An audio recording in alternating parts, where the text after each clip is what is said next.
আসসালামু আলাইকুম। আমন্ত্রণ বাংলা ভিশন সংবাদে আপনাদের সাথে আছি ফাতেমা জান্নাত আইনি। সাবেক প্রধান বিচারপতি এবিএম খায়রুল হকের 7 দিনের রিমান্ড মঞ্জুর করেছে আদালত। ঢাকার অতিরিক্ত চিফ মেট্রোপলিটন ম্যাজিস্ট্রেট মোহাম্মদ সানাউল্লাহর আদালত আজ এই আদেশ দেয়। এবিএম খায়রুল হককে আদালতে হাজির করে 10 দিনের রিমান্ড আবেদন করেন মামলার তদন্তকারী কর্মকর্তা শাহবাগ থানার পরিদর্শক খালেক মিয়া। এদিন রাষ্ট্রপক্ষের অতিরিক্ত পাবলিক প্রসিকিউটর শামসুদ্দোহা সুমন রিমান্ডের পক্ষে শুনানি করেন। শুনানি শেষে বিচারক 7 দিনের রিমান্ড মঞ্জুর করেন। রাজধানী শাহবাগ থানার সরকারি কর্মকর্তা কর্মচারী কর্তৃক দুর্নীতিমূলক উপায়ে আদেশ, রিপোর্ট, রায় বা সিদ্ধান্ত প্রণয়ন বা ঘোষণা করা ও আদালতের নথিপত্র বা সরকারি রেজিস্ট্রার জাল করার অভিযোগে এ মামলা দায়ের করা হয়েছে এবিএম খায়রুল হকের বিরুদ্ধে।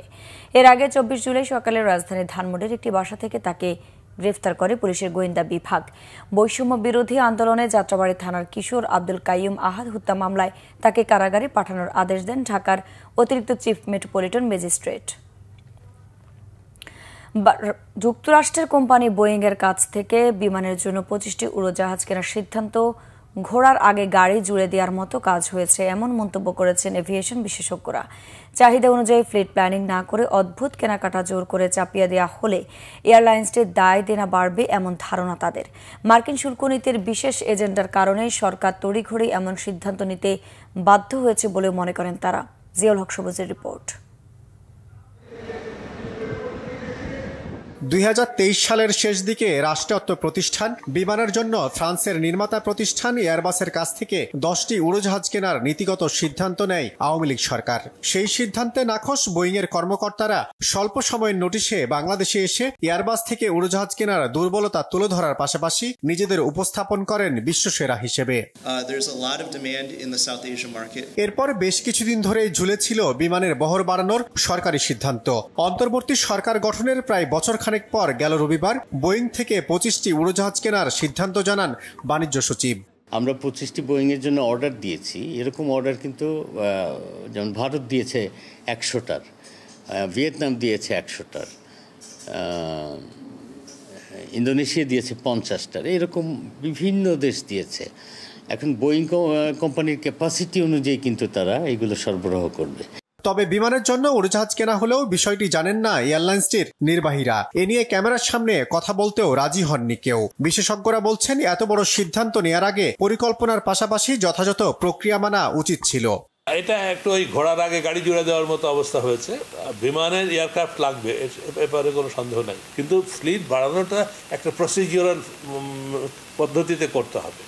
এটা সরকার যদি সিদ্ধান্ত নিয়ে ফেলে তাহলে কিন্তু এটা করা মুশকিল হবে। প্রত্যেকটা এয়ারলাইনের একটা ফ্লিট প্ল্যানিং কমিটি থাকে, তারা কতটা এয়ারক্রাফট লাগবে, এটার রিটার্ন অন ইনভেস্টমেন্ট কী হবে, এগুলো সমস্ত কিছু কিন্তু একটা ইলাবোরেট করতে হয়, এটার একটা অ্যানালাইসিস করতে হয়। করে তারা ফ্লিট প্ল্যানিং কমিটি তারা বিমান বোর্ডকে জানাবে যে আমাদের এই পরিস্থিতিতে আমাদের এই প্যাসেঞ্জার গ্রোথ আছে আগামী 10 বছরে বা 5 বছরে, আমাদের আগামী 5 বছরের জন্য এই প্লেন দরকার।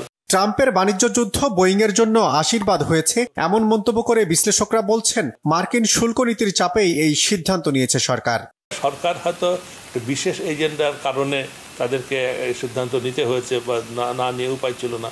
এখন একটা স্ট্রিক্ট টাইম ফ্রেম রয়েছে, 30 জুলাইয়ের মধ্যে এই সিদ্ধান্তে পৌঁছাতে হবে। সেই জন্য সরকার হয়তো একটা তারা লেটার অফ ইন্টেন্ট হয়তো দিয়েছে। বিমানকে এখানে অবশ্যই লুপে রাখতে হবে, তাছাড়া যার জন্য আমি কিনছি তারা যদি না জানে তাহলে তো হবে না। তারপরে সবচেয়ে বড় কথা কি যে খালি এয়ারক্রাফট কিনলে হবে না, তা আমাদের নিজেদের কর্মদক্ষতা বাড়াতে হবে। লাল সবুজ পতাকাবাহী বিমানের বহরে এ পর্যন্ত যুক্ত হওয়া 21টি উড়োজাহাজের মধ্যে 16টি বোয়িং কোম্পানির, বাকি 5টি ইউরোপের নির্মাতা প্রতিষ্ঠান এয়ারবাসের। জিয়াউল হক সবুজ, বাংলা ভিশন, ঢাকা। গাজায় বর্বরতা না থামালে এবার ফ্রান্সের মতো ফিলিস্তিনের স্বাধীনতায় স্বীকৃতি দেবে যুক্তরাজ্য। ইসরায়েলকে এমন হুমকি দিলেন ব্রিটিশ প্রধানমন্ত্রী কিয়ার স্টারমার। একে হামাসের সন্ত্রাসী কর্মকাণ্ডের প্রতি প্রশ্রয় বলেছেন ইসরায়েলের প্রধানমন্ত্রী বেনিয়ামিন নেতানিয়াহু।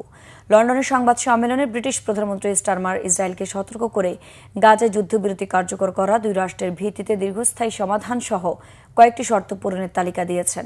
না হলে আগামী সেপ্টেম্বরে জাতিসংঘ সাধারণ পরিষদের অধিবেশনে ফিলিস্তিনের স্বাধীনতায় স্বীকৃতি দেবে যুক্তরাজ্য।